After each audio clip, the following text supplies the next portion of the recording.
India versus Afghanistan के बीच जो ODI series खेली जानी है उसमें ये अपडेट आया है कि हार्दिक पांड्या जो है बाहर हो गए हैं। पर अब सवाल ये था कि क्या ओडीआई में वैभव सूर्यवंशी को जगह मिलेगी। जिस हिसाब से इंडिया में अभी कह सकते हो इंडिया ए के लिए जब उन्होंने श्रीलंका के सामने रिप्रेजेंट करा तो फ्लॉप नजर आए, हम तो ये कहेंगे। क्योंकि आप देखिए ब्लू जर्सी में काफी ज्यादा उम्मीद थी जब वैभव सूर्यवंशी दिखाई देंगे, बट उस हिसाब से वो परफॉर्म नहीं करके दिखा पाए। आपको बता दें ऋतुराज गायकवाड़ जो कि ऑप्शनल रहते थे वो ज्यादा अच्छा परफॉर्म करके गए हैं कहीं ना कहीं। तो अब सवाल ये है कि क्या इंडिया में हार्दिक पांड्या की जगह वैभव को कंसीडर करना चाहिए, क्या ये गुड ऑप्शन हो सकता है? पहले तो देखिए, हार्दिक पांड्या मेरे ख्याल से बहुत ही अनलकी अपने आप को समझेंगे, क्योंकि बहुत टाइम बाद वो ओडीआई क्रिकेट में कमबैक करने वाले थे। इनफैक्ट उनका जो लास्ट ओडीआई था वो रोहित शर्मा के अंडर था। रोहित शर्मा जब कैप्टन थे, इंडिया ने आईसीसी चैंपियंस ट्रॉफी 2025 जीता था। फाइनल में हार्दिक पांड्या ने अच्छा परफॉर्म किया था और न्यूजीलैंड को हराया था। तो उस मैच को ऑलमोस्ट 1 साल से ज़्यादा हो चुके हैं, और इस दौरान हार्दिक पांड्या ने कोई वनडे क्रिकेट नहीं खेला, क्योंकि ऑब्वियसली उनका वर्कलोड मैनेजमेंट किया जा रहा था। वर्कलोड मैनेजमेंट आजकल काफ़ी ट्रेंड में वर्ड चल रहा है। तो जब जब कभी टी20 वर्ल्ड कप आ जाता है किसी साल, तो उस दौरान क्रिकेटर्स को टी20 क्रिकेट पे फोकस करने के लिए बोला जाता है। अब अगला ऑब्वियसली वर्ल्ड कप जो आने वाला है वो ओडीआई वर्ल्ड कप आने वाला है, तो उसमें अब क्रिकेटर्स को ओडीआई वर्ल्ड कप पे फोकस करने के लिए बोला जाएगा। तो हार्दिक पांड्या जो थे ओडीआई क्रिकेट में कमबैक करने वाले थे 1 साल के बाद। इनफैक्ट अभी करंटली वो बेंगलोर में ही हैं, सेंटर ऑफ एक्सीलेंस में बीसीसीआई के। वहाँ पे उनको रिपोर्ट करने के लिए बोला गया था आफ्टर आईपीएल 2026, क्योंकि हमने देखा था आईपीएल में उन्होंने चार मैचेस मिस किए थे मुंबई इंडियंस के लिए। उनके बैक में इश्यूज थे, बैक स्पैज़म थे। उन्होंने इनफैक्ट लास्ट के 3 मैचेस में से 2 मैचेस मिस भी किए थे। धर्मशाला में भी 1 मैच मिस किया था, घर पे भी। और सूर्य कुमार यादव, जसप्रीत बुमराह ने कैप्टन किया था मुंबई इंडियंस को। तो वहाँ से उनके बैक से कंसर्निंग जो क्लियरेंस था वो उनको मिल चुका था सीओई की तरफ से। लेकिन अभी पता चला है कि रिसेंटली लास्ट 1-2 दिन पहले ही, इनफैक्ट कल शाम को एक वीडियो वायरल हो रही थी कि हार्दिक पांड्या अपनी फेरारी लेके किसी बेंगलोर के हॉस्पिटल में जाते हुए नजर आए थे। फिटनेस चेक के लिए गए थे बेसिकली। फिटनेस चेक के लिए गए थे। तो बैक में तो कोई इंजरी नहीं है, लेकिन उनका जो लेग है, लेग में इनफैक्ट क्वाड्रिसेप्स मसल्स जो हैं उसमें एक माइनर स्ट्रेन आ गया है। तो इसके वजह से वो रूल्ड आउट हैं 3 मैच के ओडीआई सीरीज़ के लिए। विराट कोहली के बाद ये एक और बड़ा झटका है टीम इंडिया के लिए। विराट कोहली को हैमस्ट्रिंग इंजरी थी, हार्दिक पांड्या को ऑब्वियसली क्वाड्रिसेप्स लेग इंजरी है।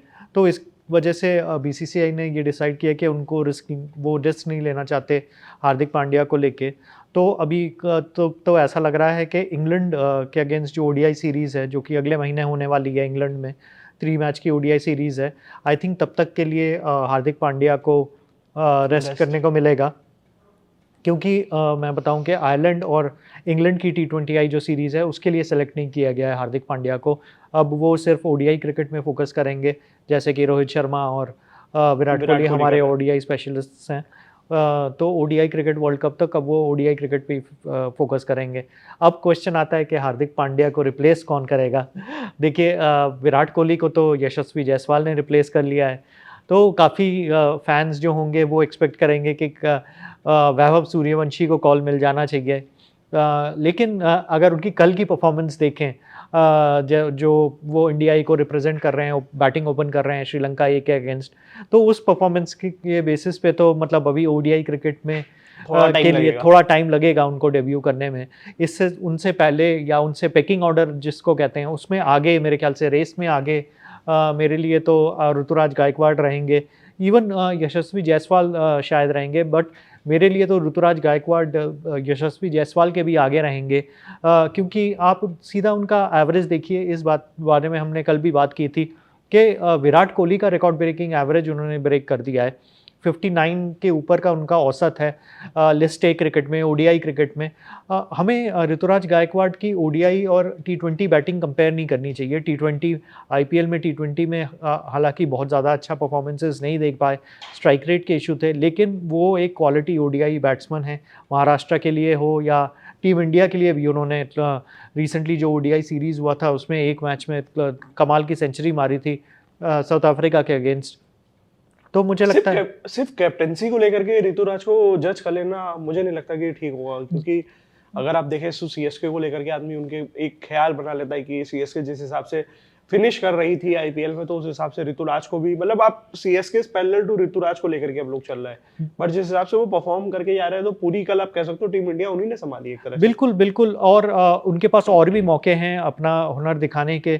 अभी इंडिया का जो ट्राई सीरीज़ है वो कंप्लीट नहीं हुआ है। कल अफगानिस्तान ए टीम के अगेंस्ट उनका मैच है। तो मुझे लगता है ये ट्राई सीरीज़ में अगर कुछ अच्छे परफॉर्मेंसेस वो दे सकते हैं तो इफ़ नॉट ये जो ओडीआई सीरीज़ अफगानिस्तान के लिए सिलेक्शन में कंटेंशन में आ जाएंगे।